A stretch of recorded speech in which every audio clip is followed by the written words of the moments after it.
ये Arctic ice है north pole का सितंबर 1984 से, और ये वही रीजन का आइस है सितंबर 2019 से। नासा के द्वारा कैप्चर किए गए इस डेटा से यह दिखाई देता है कि सिर्फ 40 सालों में नॉर्थ पोल की आइस कितनी तेजी से पिघल रही है। ऑफिशियल साइंटिफिक रिकॉर्ड्स के अकॉर्डिंग हर 10 सालों में यह लगभग 12.2% की रेट से पिघलती है। इस प्रॉब्लम को सॉल्व करने और आर्कटिक सी आइस को पिघलने से रोकने के लिए एक डच स्टार्टअप आर्कटिक रिफ्लेक्शंस एक मेगा प्रोजेक्ट लॉन्च कर रहा है जो मार्स कॉलोनाइजेशन के बराबर एम्बिशियस है। इसके लिए वो paradoxically saline water north pole पर स्प्रे करेंगे। जो लोग अनफेमिलियर हैं, सेलिन वाटर ट्रेडिशनली रोड्स पर आइस फॉर्मेशन को प्रिवेंट करने के लिए यूज होता है स्नोई कंट्रीज में। ये सेम मेथड जो यूजुअली आइस को मेल्ट करता है, अब साइंटिस्ट्स यूज कर रहे हैं आइस को फिर से फ्रीज करने के लिए। हालांकि ये अप्रोच थोड़ा स्ट्रेंज लग सकता है, लेकिन ये काफी फैसिनेटिंग है। इस प्रोजेक्ट के स्केल को सोचिए। हम हिमालयास में ग्लेशियर्स को फ्रीज करने में स्ट्रगल करते हैं, जिससे फ्लड्स और डेवस्टेशन होती है।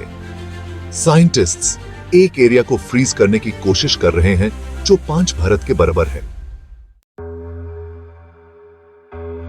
नेचुरली यह सवाल उठता है कि इतना मैसिव और सीमिंगली इम्पॉसिबल प्रोजेक्ट क्यों जरूरी है। आखिरकार आर्कटिक एक रिमोट कॉर्नर में है। वहां क्या होता है, उसकी परवाह क्यों? यही हम सब गलत समझते हैं। जब साइंटिस्ट्स अपने लिए 6 सालों का डेडलाइन सेट करते हैं, तो ये उनकी खुद की डिसीजन नहीं होती। नेचर ने डेडलाइन सेट की है। रीसेंट एस्टिमेट्स के अकॉर्डिंग सितंबर 2030 तक हम एक ऐसे समर का एक्सपीरियंस करेंगे जहां आर्कटिक सी आइस पहली बार पूरी तरह से पिघल चुकी होगी। और अगर ऐसा होता है तो नासा साइंटिस्ट क्रिस्टीना पिस्टोने कहती हैं कि अगले 25 सालों में कार्बन डाइऑक्साइड इमिशंस और सब्सिक्वेंट हीट 2030 के बाद तेजी से बढ़ेगी। ये ऑफिशियल सैटेलाइट इमेजिंग पैटर्न्स के थ्रू पता चला है, जो आप स्क्रीन पर देख सकते हैं। आपको इस साल की एक्सट्रीम हीट याद होगी, जो 50 डिग्री सेल्सियस तक पहुंच गई थी। इंडिया में ही मार्च से मई के बीच लगभग 25,000 लोग हॉस्पिटलाइज हुए और 56 लोगों की हीट के वजह से मौत हो गई। असल में सिमिलर ट्रेंड्स वर्ल्ड वाइड देखे गए हैं। 2014 से 2023 तक ये 10 सबसे गर्म साल रहे हैं और 2023 अब तक का सबसे गर्म साल है। मैंने अपनी जिंदगी में ऐसे हीट का एक्सपीरियंस नहीं किया। दुनिया भर में कई कोस्टल सिटीज और विलेजेस भी सी में सिंक हो रहे हैं। फॉर एग्जाम्पल, इंडोनेशिया के जावा आइलैंड के नॉर्थ कोस्ट पर विलेजेस जो 2005 से पहले ड्राई थे, अब बच्चे स्कूल जेन के लिए स्विम करते हैं और मदर्स लो टाइड का वेट करती हैं हाउस होल्ड चोर्स के लिए। बैंकॉक, थाईलैंड में भी सिमिलर सिचुएशन है। जो पोल्स आप सिया के बीच में देख रहे हैं, वो एक्चुअली इलेक्ट्रिसिटी पोल्स हैं, क्योंकि वहां कुछ दशकों पहले एक विलेज था। दुनिया भर के कई और सिटीज भी सिमिलर इश्यूज फेस कर रहे हैं, जैसे नेदरलैंड्स में वेनिस, यूएसए में न्यू ऑर्लिन्स, वर्जीनिया बीच, नाइजीरिया में लागोस, बांग्लादेश में ढाका और मुंबई, हमारा फाइनेंशियल कैपिटल। ये सिटीज तेजी से सिंक हो रहे हैं और आर्कटिक आइस के पूरी तरह से मेल्ट होने के बाद हम शायद इन सिटीज को अपनी आंखों के सामने डिसअपीयर होते देखेंगे। इसलिए आर्कटिक सी आइस को बचाना हमारे लिए लाइफ और डेथ की सिचुएशन बन गई है। अगर हम अब एक्शन नहीं लेंगे तो ये यूनिक प्लैनेट जो लाइफ को सपोर्ट करता है, एक लिविंग हेल बन सकता है। यह है तो आर्कटिक रिफ्लेक्शंस के साइंटिस्ट इसको रोकने के लिए क्या कर रहे हैं, और क्या वो प्लान किए गए मैसिव एरिया में आर्कटिक सी आइस को फिर से फ्रीज करने में सक्सेसफुल होंगे? इसका जवाब एक्चुअली काफी इंटरेस्टिंग है। इस पे डिस्कस करने से पहले चलिए रूट प्रॉब्लम को समझते हैं। इंटेंस सनलाइट और ग्लोबल वार्मिंग के कारण बढ़ रहे टेम्परेचर्स, पर्सनल लेवल पर यह मेरे लिए काफी प्रॉब्लमैटिक रहा है। मुझे यकीन है आपने भी ये एक्सपीरियंस किया होगा। हमारे प्रोफेशन में लुक्स सिग्निफिकेंट रोल प्ले करते हैं। अब टॉपिक पर वापस आते हैं और डिस्कस करते हैं कि क्या आर्कटिक रिफ्लेक्शंस के साइंटिस्ट्स मैसिव एरिया में आर्कटिक सी आइस को फिर से फ्रीज करने में सक्सेसफुल होंगे या नहीं। Mars colonisation sized mega project को एग्जीक्यूट करने के लिए आर्कटिक रिफ्लेक्शंस के साइंटिस्ट्स ने एक ब्रिलियंट स्ट्रैटेजी डिवाइस की है जो आर्कटिक को मिनिमल कॉस्ट और एफर्ट के साथ मैक्सिमम रीफ्रीजिंग करेगी। ये स्ट्रैटेजी इतनी इफेक्टिव साबित हुई है कि यूनाइटेड नेशंस ने इस नए स्टार्टअप को आर्कटिक सी आइस रेस्टोरेशन प्रोजेक्ट का लीडर अपॉइंट किया है। फैक्ट यह है कि नॉर्थ पोल के पास एक जगह है जिसे स्वालबर्ड आर्किपेलागो कहते हैं, जो नॉर्वे के अंडर आता है और प्लैनेट पर फास्टेस्ट वार्मिंग प्लेसेस में से एक है, जो अर्थ के एवरेज टेम्परेचर से हर साल लगभग 3 टाइम्स फास्टर हीट अप हो रहा है।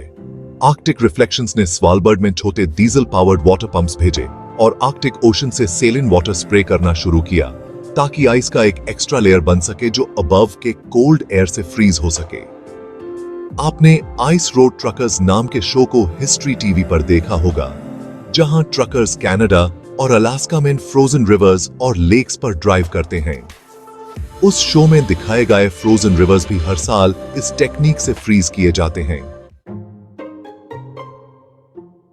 लेकिन यहां एक ट्विस्ट है।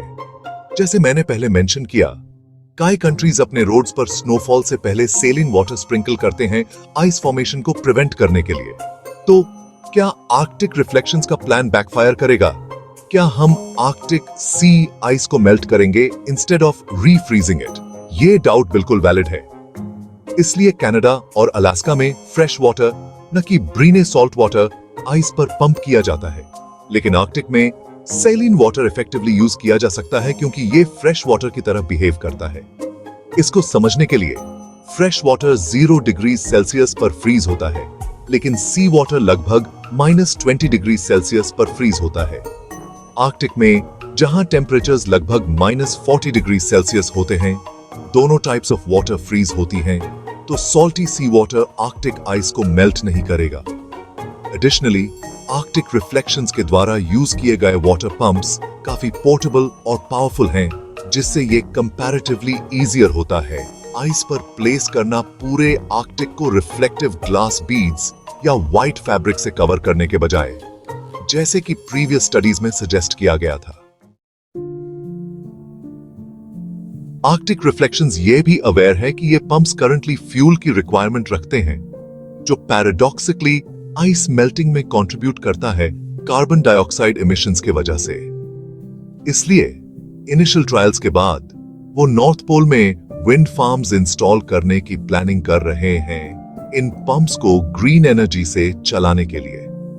लेकिन किसी भी ग्लोबल एनवायरमेंटल इनिशिएटिव की तरह इस नोबल प्रोजेक्ट को क्रिटिसिज्म का सामना करना पड़ रहा है।